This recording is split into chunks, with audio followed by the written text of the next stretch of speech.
welcome to Active Citizens Parliament, and my name is Sharon Enemchuku. On the show today, as always, I have with me the beautiful Ifoma Oji. Good evening, how are you doing? Good evening, again? Sharon.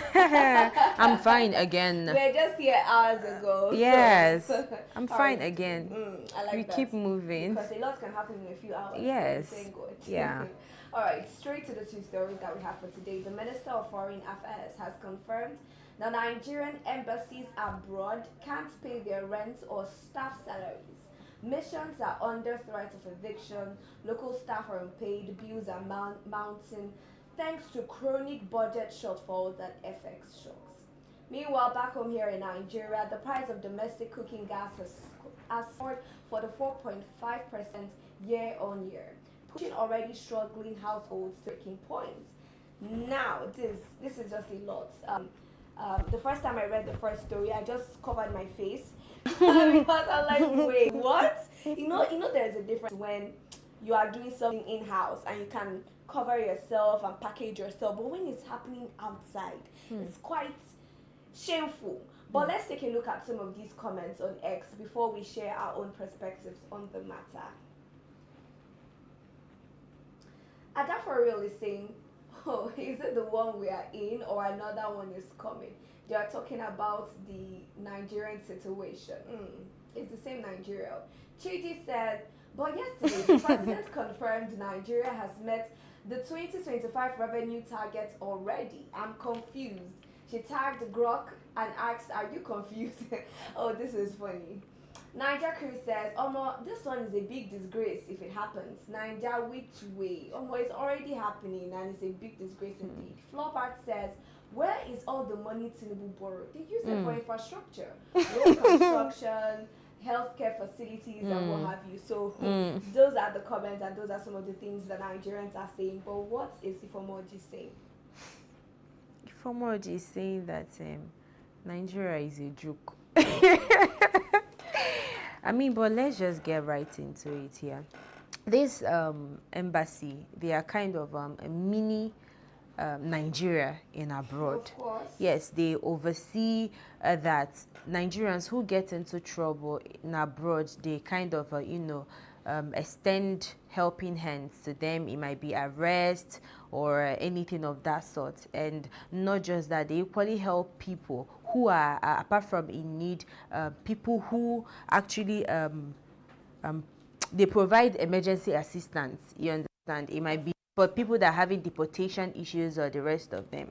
So, and a body like this talking about or lamenting that they are having monetary issues is a slap to Nigeria, is a slap to the citizens as a whole.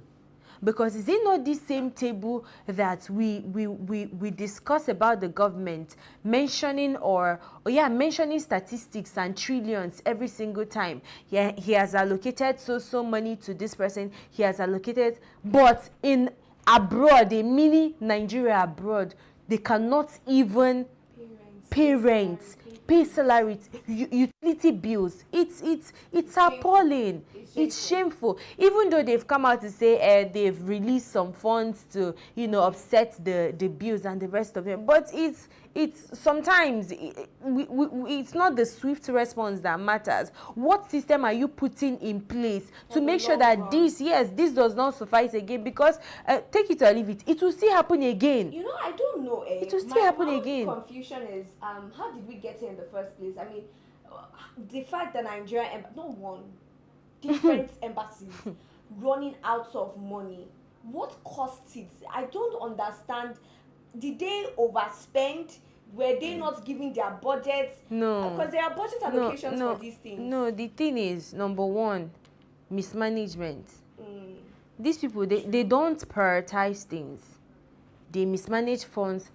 They misappropriate funds. Like the funds that are supposed to be allocated to a particular thing, they don't allocate those funds to it. So they keep on spending recklessly. That is actually the problem here, that so they forget that our reputation is at stake. Because like I said before, it's a slap. It's a slap. So now if it's mismanagement, right?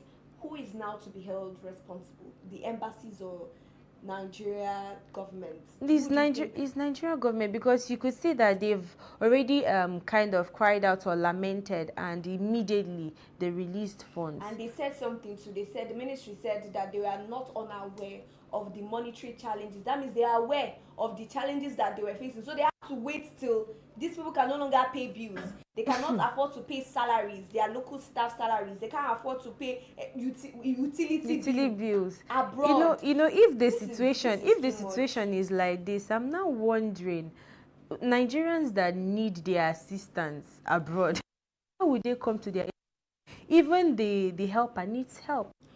So how are they supposed to cater for Nigerians abroad? That's a good question. It is quite sad. But now, you said rightfully that they have responded, giving out what did they special intervention for to cushion the effects of the hardship that they are facing, right? So I'm now asking, you have given a temporary situation, a temporary solution to this situation. What about long term? You made mention of something earlier, how this would only solve this now. But I mean, in your own opinion, how can we prevent something like this from happening? You already talked about the mismanagement, but is there something else that maybe they can put in place so that they don't disgrace us like this? And before you answer that, another thing is that, how do you think the international bodies will be looking at us now? Now they'll be mocking you people, because I'm not among. They'll be making mockery of us. Even people that want to invest. Do you think if I'm the one and I'm seeing all these chaotic situations online that will invest in your country, really like I will not invest. I will not. No, we are spitting facts here. You understand? We are always, every single time, making ourselves a joke outside, and it's not like it's we the citizens that are doing this. It's the government.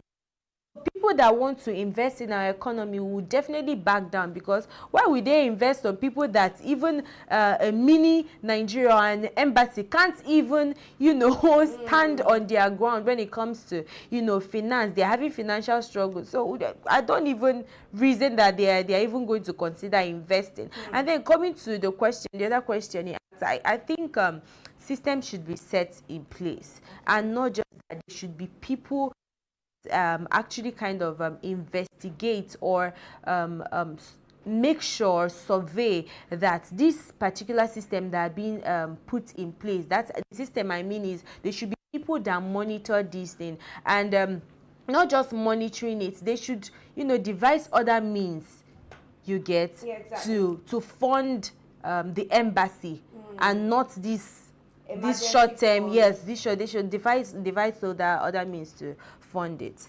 They also complained about the fact that the foreign exchange also affects things. So with the way naira fluctuates, it's 1 minute is 150, the next minute it might be 19 per dollar.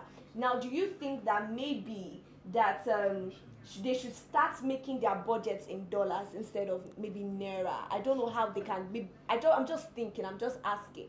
Do you think if they do that, it will be able to prevent this type of shock? So when dollar goes to maybe 2,000, God forbid, per dollar, they don't have this type of shock. Yes, of course, there is investment in dollar too. You get, yes, it's a way forward too, if they are to look into it. Yes.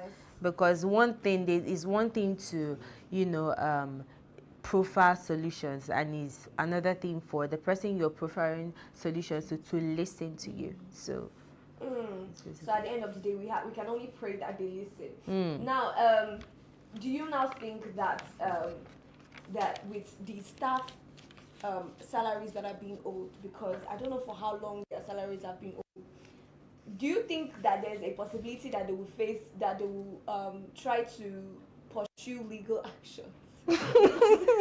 Imagine them suing that their salaries have not been paid. Where you want to sue them go? I don't know now. Maybe I don't know. I mean, you're suing. Who are you suing? Nigeria. I beg you. Okay. We can only pray that they take the if they do that, then I mean, Nigeria, the government should pay the damages. Simple. So There's no need to stress. Exactly. Now, still talking about the matter, just to wrap things up, you've already given your solution. But this their special intervention fund, do you think that it would actually be carried out? We know we have a problem with um, enforcing things. yeah. Yes, when we say this is going to happen, although they said, like you rightfully mentioned, that it has already been approved and it's already been released. But I just have a problem. I just have a concern with the allocation. How sure are we that it's going to get to all the missions that are being affected by this? It's possibility. You know, there are some questions that probably you ask me, because I know how reckless these people can be, because I know that a lot of persons just want to enrich their pockets and not do the necessities. It's kind of very hard to, you know, answer the questions, because I can't even vouch for them. Mean their integrity has already been dented. I can't even vouch for them. But at the same time, we hope that it gets to those persons. Thank you very much.